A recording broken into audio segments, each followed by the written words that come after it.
Máscaras, colares, esculturas de madeira, há gente que pensa, todas estas são a única arte africana. Mas a arte contemporânea não se poderia compreender sem a influência deste continente.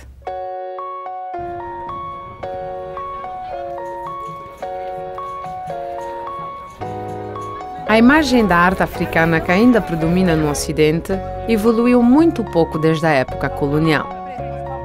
O eurocentrismo cultural reforçou os estereotipos que reduzem a criação artística em África só ao artesanato.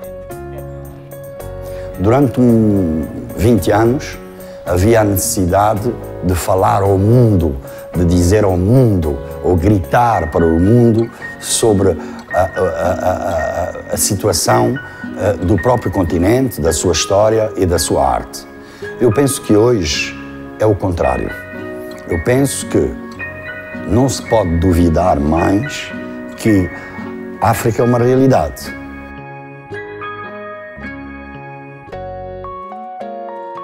O artista angolano Fernando Alvim, que vive entre Luanda e Bruxelas, é uma das principais figuras da arte em Angola. Tanto a sua arte visual como o seu trabalho de comissariado em África foi reconhecido em espaços como o MoMA de Nova York. Quando tu te olhas no espelho, não te encontras exótico, não é? É tão simples quanto isso. Eu acho que o exotismo tem a ver com uma relação com a ignorância. Nós, quando não conhecemos uma cultura, uma população, qualquer coisa que seja, olhamos para ele porque é diferente e criamos essa leitura exótica e fica uma coisa exótica. Eu considero que já somos post-exóticos, o exotismo acabou. Acabou o exotismo porque em quase todos os países do mundo, em quase todas as civilizações, hoje as pessoas já têm acesso a uma informação muito mais globalizada do que são as pessoas. Então já não é novidade ver uma pessoa diferente, quer de cor de pele, quer de formas, quer com os olhos mais amendoados. Quando se vê a nível internacional, nas televisões internacionais, a dizerem África é isto, então tu vês 80 televisões do mundo com a mesma leitura do continente africano, com o mesmo texto e com as mesmas imagens. Aí obriga-me a duvidar da seriedade de como isto é que é feito. Porque quer dizer, ou há uma pessoa da BBC, por exemplo, que veio a Luanda, filmou durante 3 horas, fez uma montagem de 3 minutos com um texto que, passando na BBC, passa nas televisões todas e aquilo passa a ser a verdade absoluta da leitura de uma pessoa que naquele dia até podia estar mal-humorado. O jornalista, se teve um problema com a mulher, não sei, um problema qualquer, passa a ser a opinião de uma pessoa que está com uma câmara na mão sobre um continente ou sobre uma sociedade. Eu acho isso muito pouco sério. Sim. Mas para Fernando Alvim, a falta de informação sobre a arte africana está bastante ligada ao desconhecimento de outras áreas, como a história.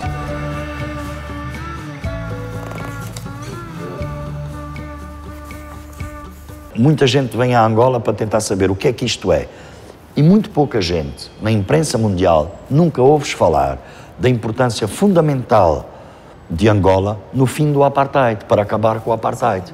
Isto é um dado cultural, socioantropológico, de uma extrema importância que ninguém fala. Não se percebe porque é que, até hoje, na escola primária, secundária, na Europa, não se estuda a África contemporânea. Pelo menos 10 linhas. Deveria haver.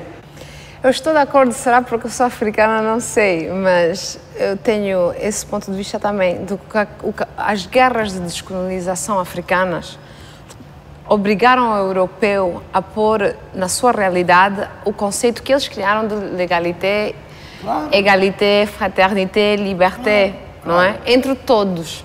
Os europeus não viviam assim entre eles, nem viviam assim fora dos países deles. Com um tom de humor, eu posso dar um caso específico. Humor, com um certo humor. Mandela foi liberto, não é? Houve o concerto Free Mandela em Wembley. Quando o Mandela é liberto, se tu perguntasses a um europeu na Europa se sabia porque é que o Mandela foi liberto, mais depressa a pessoa te respondia: ah, os artistas são muito simpáticos, boas pessoas, fizeram um concerto para o Mandela ser libertado. Ok.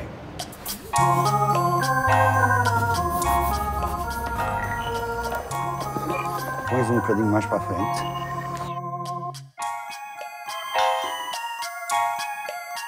Se um artista tivesse de pintar o seu próprio continente, de que cor pintaria? Ele seria transparente para mim, sem cor, ou com luz só, que é, no fundo, a luz é todas as cores, não é? Só poderia haver aqui duas alternativas. Ou iluminar o continente africano, que ele seja o highlight da preocupação global, porque é um continente que durante muitos séculos esteve numa situação dominada e que hoje experimenta, ao fim de 50 anos, 60 anos, a sua autonomia, está a experimentar a sua história, e acho que neste momento eu representaria não como uma cartografia reconhecida, mas como uma espiral. O desenho seria uma espiral em luz ou uma espiral transparente como o vidro, porque penso que para que as pessoas possam compreender e ter acesso sem nenhum tipo de bloqueio nem de condicionamento esta nova África que existe realmente, um grande aporte do ponto de vista cultural e do ponto de vista inclusive político, em termos de consciência, para o mundo. E essa foi a realidade africana e assim eu representaria hoje.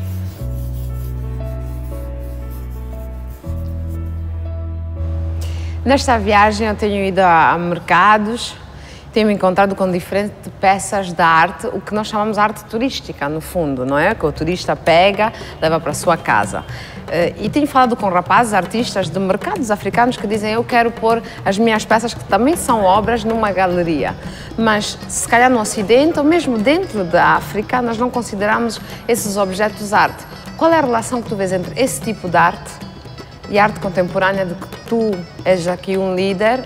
No caso de Angola, o artesanato teve um papel extremamente importante, que foi justamente como uma grande parte das peças angolanas do século XVII, XVIII, XIX, não estão em Angola, foram espoliadas, foram levadas para museus de etnologia mundiais. O artesanato teve um papel predominante na preservação dos códigos estéticos desta arte deste tempo. Deixou no subconsciente das pessoas uma noção da estética dessas peças através dos séculos. A arte conceptual contemporânea é decorativa ou é funcional? Nós podemos olhar de várias formas. Eu acho que a arte é um espaço necessário, não só à sociedade, mas aos seres humanos, porque é natural que o ser humano desenvolva o seu pensamento através do seu imaginário. Através da arte se desenvolveu tecnologias de ponta. O caso da fotografia, inventou-se a fotografia, o facto de o cinema, a própria história do cinema, o impacto que teve na vida das pessoas em geral, não é?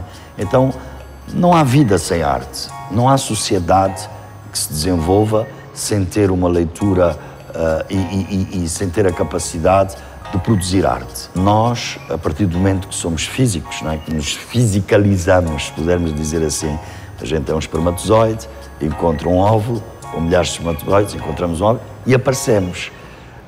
Somos em 3D, em 3 dimensões, não é? É possível não só sermos vistos, mas sermos sentidos. Portanto, nós estamos já numa situação que não podemos escapar dela, como seres humanos. E transmitimos, tanto quanto a arte, as pessoas transmitem. Obra gráfica, pintura, videoinstalações, Fernando não abdica de nenhum meio de expressão artística. A sua obra apresenta reflexões sobre a memória e a transformação sociocultural do seu continente. Atualmente está envolvido num projeto musical de investigação sobre a identidade.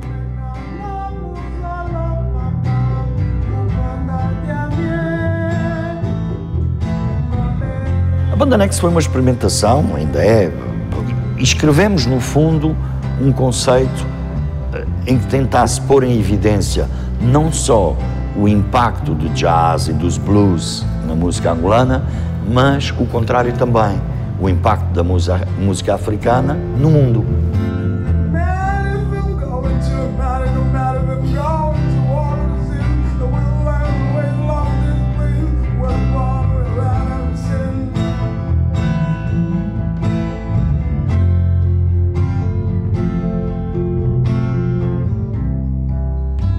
A música hoje é muito mais... A música que a gente ouve todos os dias, em qualquer parte do mundo, é muito mais próxima do ponto de vista, de todos os pontos de vista, né? Criativo, musical, muito mais próxima do jazz e dos blues do que propriamente do Beethoven.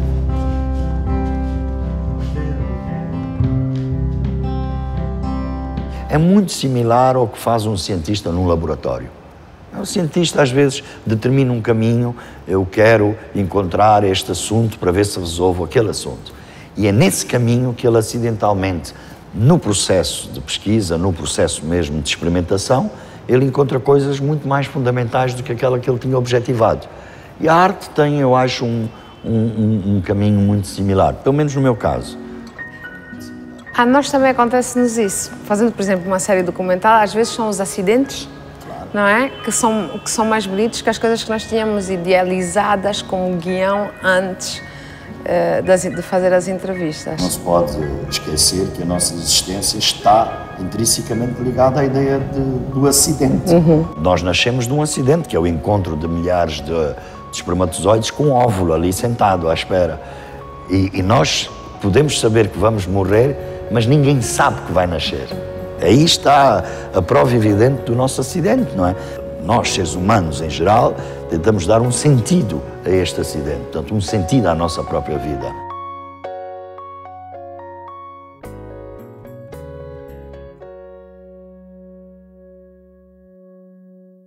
A arte nos une para além da cultura, das línguas e das fronteiras.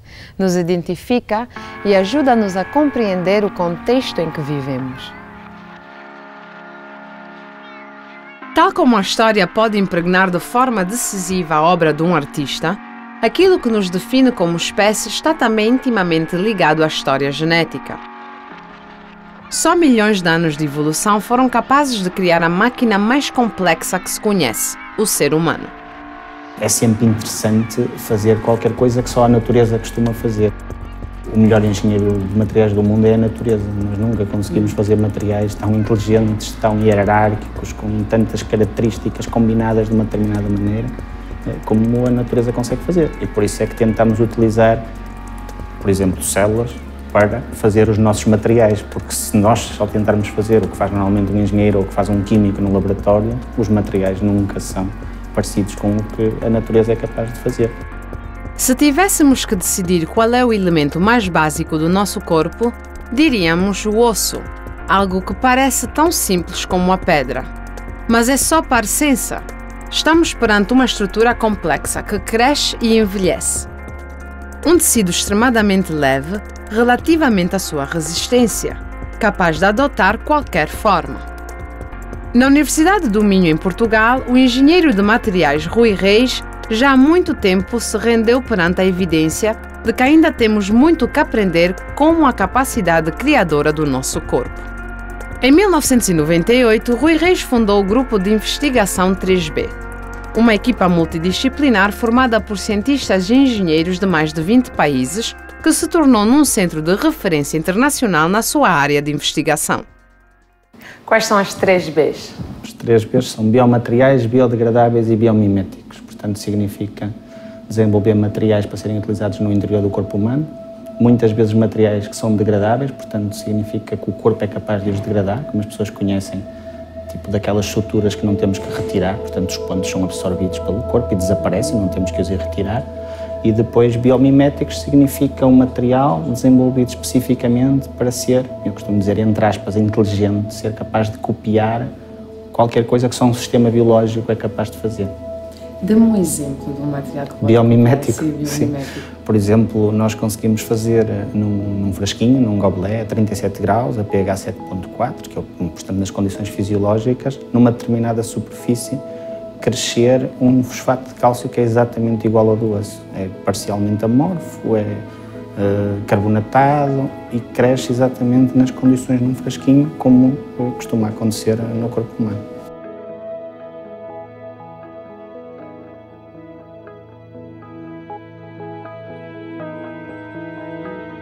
Engenharia tecidular, ou seja, uma parte da ciência dedicada ao estudo e reprodução dos nossos tecidos. Uma porta que se abre a algo que antes considerávamos uma utopia. Realmente é possível regenerar estruturas ósseas que pensávamos que estavam definitivamente danificadas?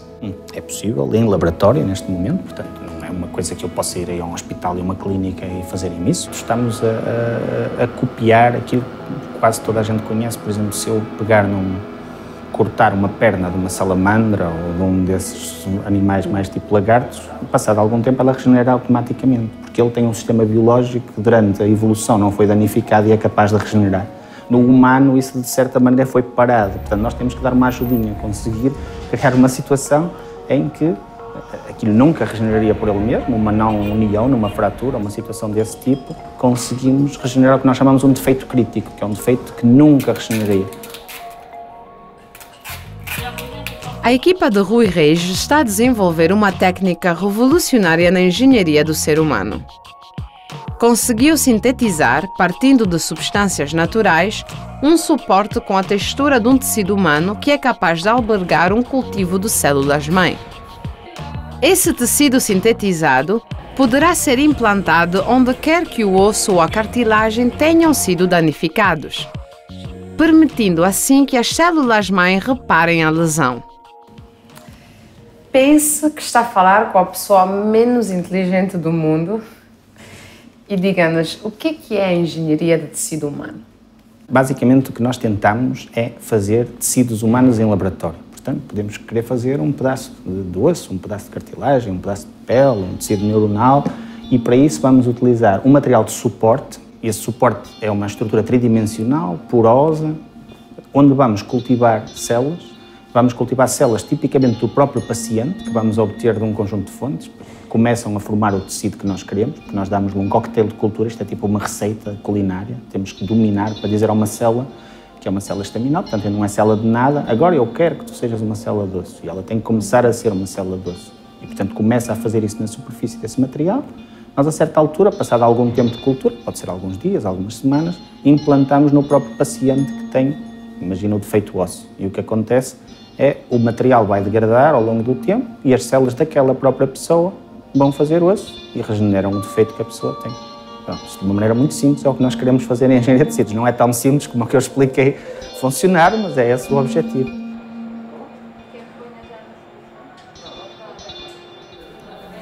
Uma técnica que pode transformar a medicina moderna em poucos anos. Sem transplantes, sem rejeição, é o corpo humano que se regenera. Acidentes graves, lesões sérias, degeneração óssea, tudo isto poderá ser reparado usando células-mãe.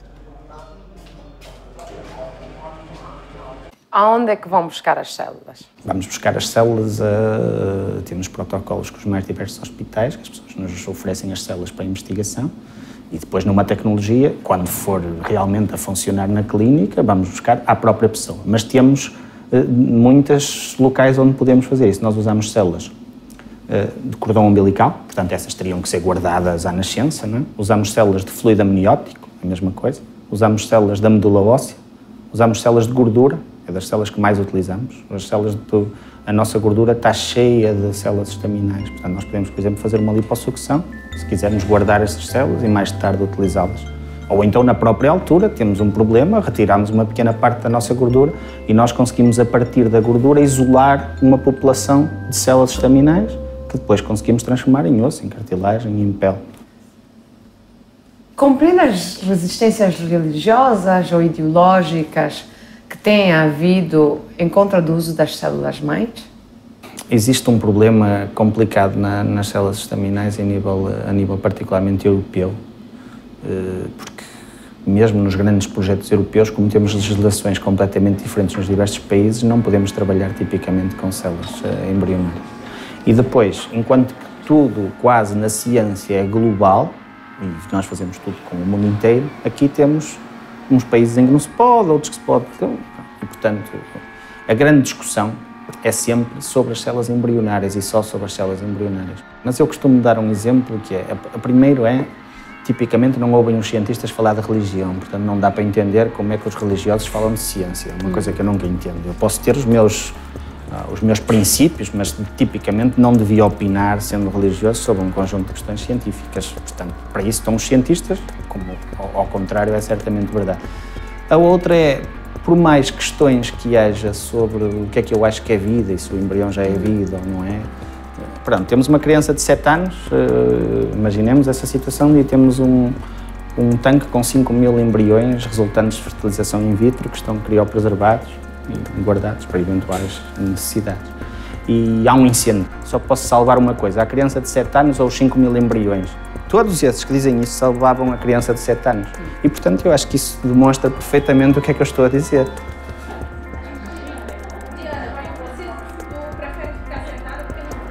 Desde 2008, que as instalações do Grupo de Investigação 3B acolhem a sede do Instituto Europeu de Excelência na Engenharia Tecidular e na Medicina Regenerativa. Há quem acredite que o seu projeto não era viável? Sim, há sempre pessoas que não acreditam e mesmo cientistas credíveis que acham que a engenharia de tecidos se calhar nunca vai dar terapias que vão ser usadas por uma grande quantidade de pessoas, ou não acreditam que o meu processo ou a minha maneira de fazer as coisas com os materiais que nós usamos é o melhor. Pode ser um japonês ou um americano que se calhar tem uma tecnologia mais interessante que a minha. Isto é como tudo, estamos a competir. Qual é a sua motivação? Como é que consegue superar aqueles momentos em que parecem que as coisas não... Cada vez consigo menos, acho eu, mas é o ver que contribuímos para a vida de uma determinada pessoa, porque o investigador conseguiu qualquer coisa e depois é contratado para ir para outro laboratório, arranja um lugar. Portanto, é mais uma vez com pequeninas vitórias que tem que ser. É quase como uma relação pessoal. A gente tem que ser com as coisinhas do dia a dia que vai conseguindo manter aquilo sempre a funcionar bem. E há momentos que não são ideais, mas há sempre qualquer coisa que faz com que as coisas, quando funcionam, continuem a funcionar. O que é que diria um jovem que tem um objetivo, quer fazer alguma coisa para mudar o mundo, mas acha que não é possível? Acreditar que se calhar é possível, não sei exatamente, pode-se mudar o mundo, depende do que a gente chama mudar o mundo é mudar qualquer coisinha que tenha um efeito nas outras pessoas. O importante é a pessoa ser boa no que faz e acreditar muito que aquele é o lugar certo para aquela pessoa, para as suas características, para o que consegue fazer e que não está ali só para ser mais um naquele processo, senão se calhar está no sítio errado, não é? E aí pode tentar mudar um bocadinho do nosso mundo.